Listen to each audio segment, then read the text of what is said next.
কেনাবেচার নিরিখে রাজ্যের মধ্যে সেরা মুর্শিদাবাদ খাদি মেলা। 15 দিনের এই মেলায় খাদি পণ্য ও অন্যান্য সামগ্রী মিলিয়ে প্রায় 4 কোটি টাকার পণ্য বিক্রি হয়েছে, যা রাজ্যের গ্রামীণ শিল্পের ক্ষেত্রে এক বড় বিজ্ঞাপন। জেলা পরিষদের সদস্য শাশ্বত মুখোপাধ্যায় শেষ দিন এসেছিলেন মেলায়। এত টাকা মূল্যের বেচাকেনা শুনে তিনি বলেন, এই ধরনের মেলা নতুনদের আগ্রহ তৈরি করবে খাদি পণ্য তৈরিতে। অত্যন্ত খুশির খবর, আনন্দের খবর, যেখানে এত এবারে খাদি মেলাতে বিক্রি হয়েছে। জাতির জনক মহাত্মা গান্ধী একদিন এই খাদি, ঘর ঘরে খাদি বা চরকার কথা বলতেন, স্বদেশী আনার কথা বলতেন। মুর্শিদাবাদের খাদি তো বিশ্বে খ্যাতি রয়েছে, আপনারা জানেন। মুর্শিদাবাদের খাদি, মুর্শিদাবাদের সিল্ক, সে তো বিশ্বে খ্যাতি রয়েছে। আমি যে এলাকা থেকে জনপ্রতিনিধিত্ব করি, খড়গ্রামের, বিশেষত ঝিল্লি, প্রথমকান্দি, জয়পুর, পারুলিয়া, সেখানে তো জানেন যে আমাদের মুর্শিদাবাদ জেলার যে খাদি যেতটুকু পণ্য তৈরি হয়, নবগ্রাম এবং খড়গ্রাম প্রায় 50% আমরা এখানে প্রোডাক্ট করি, উৎপাদন হয় আমাদের এখানে খাদি।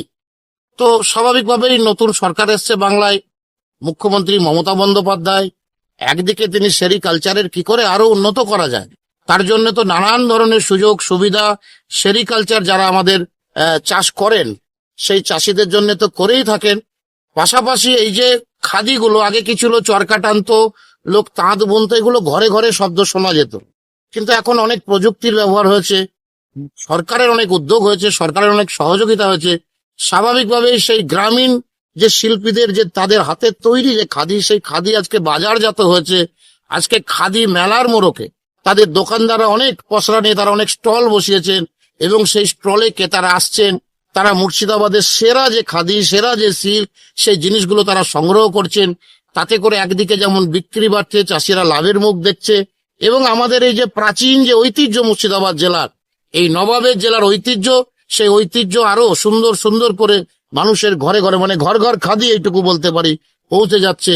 এটা তো অত্যন্ত ভালো দিক। আগামী দিনে নিশ্চয় আরো বেশি বেশি করে যারা নতুন করে খাদির এই ব্যবসায় মাঝে মুখ ফিরিয়ে নিচ্ছিলেন, কিন্তু নতুন করে এই মেলাগুলো আরো তাদেরকে উজ্জীবিত করবে, এবং সরকারের সহযোগিতা নিয়ে একদিকে যেমন সেরিকালচারের প্রোডাক্ট বাড়বে, পাশাপাশি এই খাদি তারা আরো নতুন নতুন পণ্য তৈরি করে মুর্শিদাবাদের নামকে আরো বিশ্বের দরবারে পৌঁছে দেবে, এইটুকু বলতে পারি।